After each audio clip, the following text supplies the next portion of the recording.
الدبلوماسية الجزائرية هي دبلوماسية هادئة، وحتى يعني الجزائر اتخذت كل الطرق الدبلوماسية في المقابل. كان هناك يعني جرائم وكان هناك تعديات من طرف الأشقاء المغاربة. يعني الجزائر سلكت المسلك الدبلوماسي. لهذا يعني لحد الآن الجزائر لا زالت في إطار المسلك الدبلوماسي، أولا في إطار احترام القوانين الدولية، في إطار احترام الشرعية الدولية. هذا هو مسار الجزائر. طيب. يعني وحتى دكتور عبد الفتاح، ما رأيك دكتور عبد الفتاح؟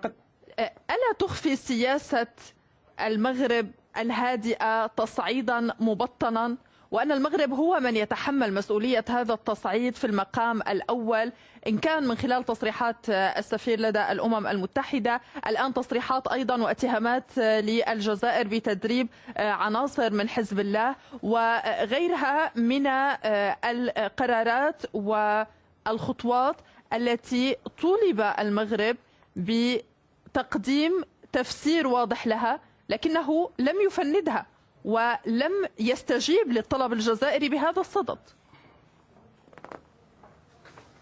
أنا بالنسبة لي أن المغرب منهجه الثابت هو أنه دائما يتعامل كدولة مسؤولة عن الأمن الإقليمي، عن السلم الإقليمي، ويتعامل مع الجزائر كدولة جارة شقيقة. يعني الأصل معها هو أنه يمد لها يد الحوار والسلام دائما، وإذا كان هناك أي نقاط خلافية فتعالوا لنشاركها وتعالوا إلى كلمة سواء. ما يتعلق بسفيري المغرب، وقلت سفيري المغرب في الأمم المتحدة، ربما الأخ لا يفهم اللغة العربية جيدا، لذلك أنا أتكلم على أنه هذين التصريحين للسفيرين المغربيين لا يوجد فيها، أو لممثلي المغرب لا يوجد فيها أي يعني مس بالجزائر أو بحقوق الجزائر.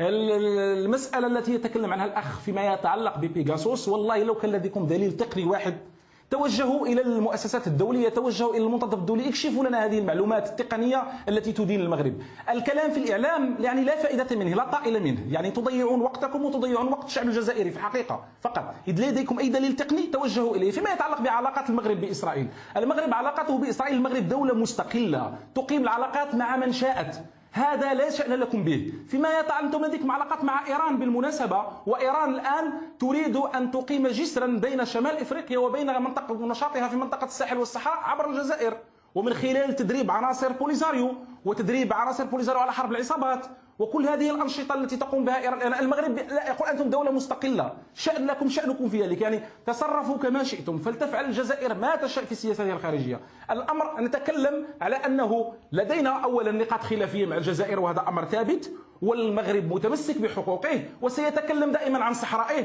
المشكل عندكم هو أنه تداخلت مصلحتكم الداخلية، أو نظام الحكم في الجزائر تداخلت مصلحته الداخلية مع الإضرار بمصالح المغرب، فكلما تكلمنا عن مصالحنا المغربية حسبتم أن الأمر هجوم عليكم. يعني هذا هو الخلل الموجود في العقل العسكري للنظام الجزائري. أما فيما يتعلق بما يتكلم عنه الأخ الكريم من أنه المغرب يعني يناصب الجزائر من خلال مسائل التقانة يعني العلاقات العسكرية وما يتعلق بالطائرات هذا يعني المغرب لديه توجه لكي يطور تقاناته ويطور مجاله التقني، ويعني يشتري الطائرات ويطور صناعاته المحلية، لأن المغرب للأسف الشيء الذي لا تريدون أن تفهمونه هو أن المغرب أصبح بيئة استثمارية عالمية. كل دول العالم تجد في المغرب مناخا استثماريا مناسبا، تأتي إليه تربط معه الاتصالات والعلاقات، وتجد فيه البيئة المناسبة، تهرب من عندكم الشركات وتأتي إلى المغرب. إذا الموضوع في أوله وفي آخره أنه هناك فشل داخلي في الجزائر تحاول دائما التغطية عنه، وتجد المشجب المجهز أو يعني الشماعة الجاهزة هو المغرب. المغرب يتفهم ذلك، ولذلك نجد الحكمة ونجد التبصر من جانب المغرب، ونجد هذا التروي حيال سلوكات مترادفة. أنا سأسأل إلى أين سيصل هذا التروي. أريد أن أسأل سيد نور الدين، لماذا لا تستجيب الجزائر لبوادر التهدئة العديدة الصادرة من المغرب، إن كان برقية التعزية من العاهل المغربي بوفاة الرئيس عبد العزيز بوتفليقة؟ تسمعني سيد نور الدين؟ يبدو أنه لا يسمعني الآن، سأعود إليك فيما بعد. دكتور عبد الفتاح، تحدثت عن سياسة التروي المغربية، واضح من خلال كل المؤشرات أن الأزمة تتجه للمزيد من التصعيد. ماذا بعد إذن؟ هل نتوقع أي خطوات أو قرارات جديدة على المستوى الأمني أو السياسي بين الجانبين؟ والله هي الجزائر ما الذي تفعله في الحقيقة؟ هم يحاولون أن يستفزوا المغرب ليجروه إلى أي سلوك خاطئ. المغرب يتعامل بمسؤولية ويتعامل بموقعه الذي يوجد عليه في العلاقات الدولية وفي المنطقة. المغرب الآن قطب رحى في تحالف جيوستراتيجي دولي كبير في قلبه يعني بريطانيا والولايات المتحدة الأمريكية، ويعني المغرب يتصرف كمسؤول إقليمي ليس كشخص يعربذ على ناصية حارة أو شارع. يعني المغرب يتصرف بمسؤولية، ولذلك الإخوة في الجزائر يصعدون في الفراغ. أنا لا أدري ما الذي سيفعلونه الآن، هل سيبنون جدارا أم سيحفرون خندقا أم سيزحزحوا القارة لكي يعني لا نبقى بجانبهم. يعني ما الذي يريدون أن يفعلوه أكثر من هذه الإجراءات البائسة؟ في الحقيقة أنا أجدها بائسة وإجراءات دولة كسيحة، يعني ليس لديها أي قدرة على أن تراوح المكان.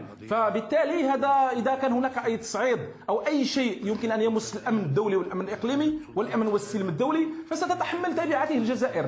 وللأسف الشعب الجزائري الشقيق الذي يعني نعشقه ونحبه والذي مكانة خاصة في قلوبنا جميعا يتضرر من هذه السياسات. الإخوة في الجزائر ليسوا راضين تماما. ربما الأمر قد ينفجر الوضع، قد ينقلب السحر على الساحر، وقد ينفجر الوضع مجددا في الجزائر، وذلك بسبب هذه الأخطاء وهذا العناد. وسنجدهم يتهمون المغرب مجددا، يقولون أن المغرب هو سبب الحراك في الجزائر. إذا أنا في تصوري أنه إذا بقي الأمر إلى أي مدى دكتور عبد الفتاح سترتكب الجزائر حماقات؟ يشير هذا التوتر إلى خلاف أعمق في المنطقة ونوع من الاستقطاب الذي يعزز سياسة المحاور. كثيرون يرون بأن الخلاف لا يمكن أن يكون مغربي جزائري فقط، لا سيما من خلال التوقيت والتطورات الجيوستراتيجية التي تشهدها المنطقة. كل هذا ألا يؤشر لوجود ربما دول لها مصلحة بالفعل في هذا الشقاق؟ لماذا لم نسمع حتى الآن عن وساطة جدية بين الجانبين؟ أنا بالنسبة لي أن الموضوع إذا كان يتعلق بأطراف دولية وبدول وما إلى ذلك الأمر بسيط، لأنه إذا كان المشكل ليس في التدخل وليس في القوى الدولية التي تريد أن تقيم مشاريع وما إلى ذلك. المشكل فينا نحن. إذا كنا دولا عاقلة، دول تعرف مصالحها جيدا، تقرأ المعادلات جيدا، تقرأ السياسة، تقرأ التوقيت، فهي ستستفيد من كل العلاقات مع كل دول العالم وستبني العلاقات مع الكل دون الإضرار بمصالحها الوطنية ودون الإضرار بمصالح جوارها. لأنه حتى هذه الدول يعني مثلا إسرائيل، حينما نتكلم عن إسرائيل، هل إسرائيل ستغامر باستثماراتها وبشراكاتها وبكل هذه الأشياء مع في محيط يعني غير جيد أو مع دولة غير مسؤولة؟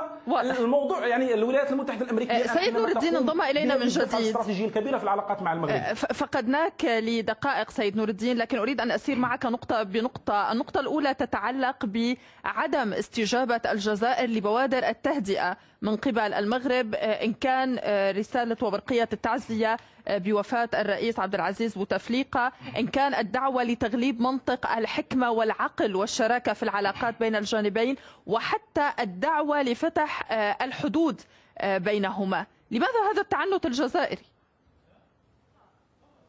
مرحبا سيدي الفاضلة، مرحبا من جديد. يعني بالنسبة للتعزية وشيء رتويني، حتى الرئيس المرحوم عبد العزيز بوتفليقة زار المغرب يعني عندما كانت العلاقات متأزمة سنة تقريبا 1999 من أجل التعزية، بل حضر جنازة الملك الحسن الثاني. يعني هذا شيء طبيعي وشيء روتيني، ورسائل الودية ورسائل الحب والغرام موجودة دائما، لكن دائما هناك غدر من يعني دائما في الرسائل. هذا أولا. ثانيا سيدتي الفاضلة، يعني كلام الملك المغرب يوم 31 يوليو بمناسبة عيد العرش،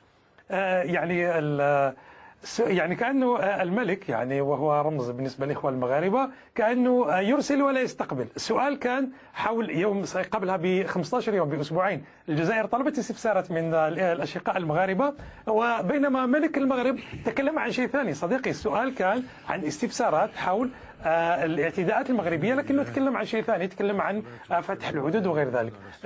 هذا يعني لهذا سيدتي الفاضلة المطلوب هو كان مفروض يعني في وقتها كان مفروض أن الملك يتكلم ويوضح، لكن الملك لم يوضح.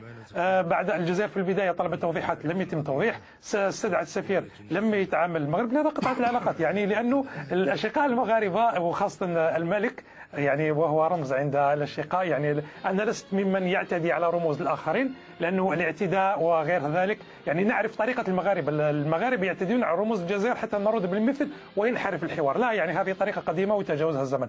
ملك المغرب كان سؤال يمين وجواب ويسار. بالنسبة للرسائل هي كثيرة ومتعددة، حتى ممكن السنة الماضية، حتى نقول لك يعني سيدتي الفاضلة 7 يوليو 7 نوفمبر ماذا ترد على نقطة أخرى سيد نور الدين؟ يعني بعد سنة ماذا ترد على نقطة أخرى تقول بأن الجزائر تريد تصدير أزمتها الداخلية وبأن هنالك قلق جزائري على وضعها في المنطقة في ظل نجاح الدبلوماسية المغربية والعلاقات المغربية إن كان مع دول الجوار أو التحالفات في المنطقة، وهذا يضير ولا يسر الجارة الجزائرية؟ ما ردك؟ كيف يضر والجزائر داخلة على خط الوساطة في قضية سد النهضة؟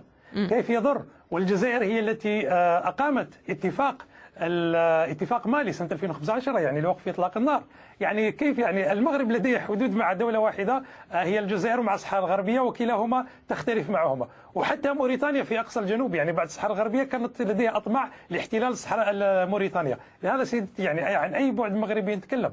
الجزائر لديها حدود مع عدد من الدول، بين المغرب لديها حدود فقط مع الجزائر. يعني شيء آخر، يعني الجزائر آلية دول الجوار الليبي التي اقترحتها الجزائر سنة 2014 نجدها مفعلة سنة 2021.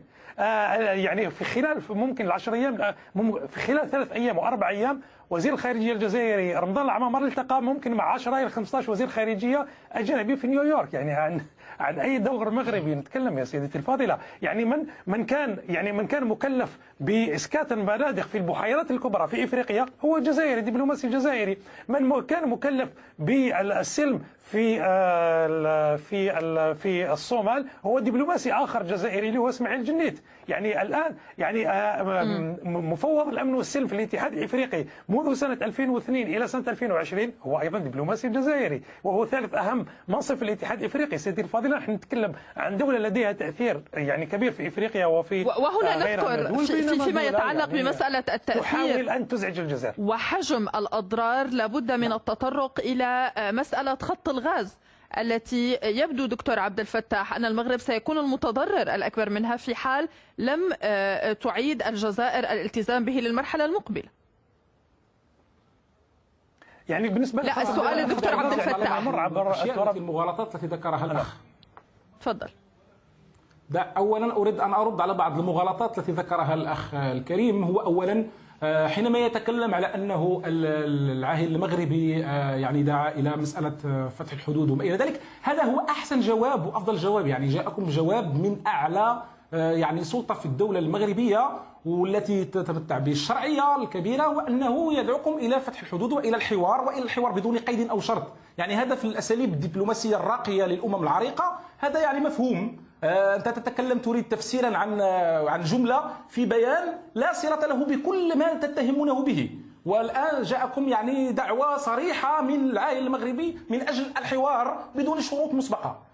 بالمقابل تتكلم على انه بوتفليقه الرئيس الراحل بوتفليقه. الفرق بين الرئيس الراحل بوتفليقه وكل يعني الذين جاءوا من بعده هو ان الرئيس بوتفليقه كان يمارس السياسه، كان يترك مساحه للسياسه، لدرجه انه كان كل الخلافات الموجوده الان مع الجزائر كانت موجوده بين المغرب وبالجزائر على ايام الراحل بوتفليقه، ومع ذلك كان يعني هناك السياسه وكان يعني هناك الكلام والحوار. لم نكن يعني نصل الى هذا المستوى الذي وصلتم اليه الان. لكن الجزائر يعني تقول دكتور عبد الفتاح ان الصبر قد نفذ. فيما يتعلق إذا كانت الرئاسات الجزائرية السابقة، لو سمحت لي، مدور الجزائر في إفريقيا، إذا كانت الجزائر سابقا تغاضت عن التجاوزات المغربية، هي لا تريد التغاضي اليوم بمسألة منطقة القبائل تحديدا. هذا افتعال لأزمة على مستوى السيادة وعلى مستوى الأمن القومي بأكمله، ولم ترد المغرب أو توضح أو تعتذر عن هذا الموضوع.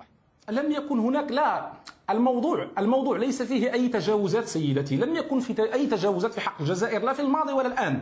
الموضوع كل ما فيه هو أنه السفير عمر هلال حينما تكلم عن موضوع القبائل قال فقط: يا إخواننا الأعزاء، إذا فتحتم باب الانفصال في شمال إفريقيا فإنكم ستمرون منه حتما، لأنه كل منطقتنا مهددة بمشاريع الانفصال وأنتم على رأس الأجندة. إذا هذا تنبيه فقط، ليس فيه لا موقف ولا دعم ولا أي شيء. فيما يتعلق بما يتكلم عن دور الجزائر في افريقيا يا اخي انتم مؤخرا عدلتم الدستور وسمحتم للجيش الجزائري لكي يذهب الى يعني عمليات خارج الحدود الجزائريه، وهذا لاول مره يحدث. المغرب تاريخه طويل في عمليات حفظ السلام التي لا تعرفون عنها شيئا.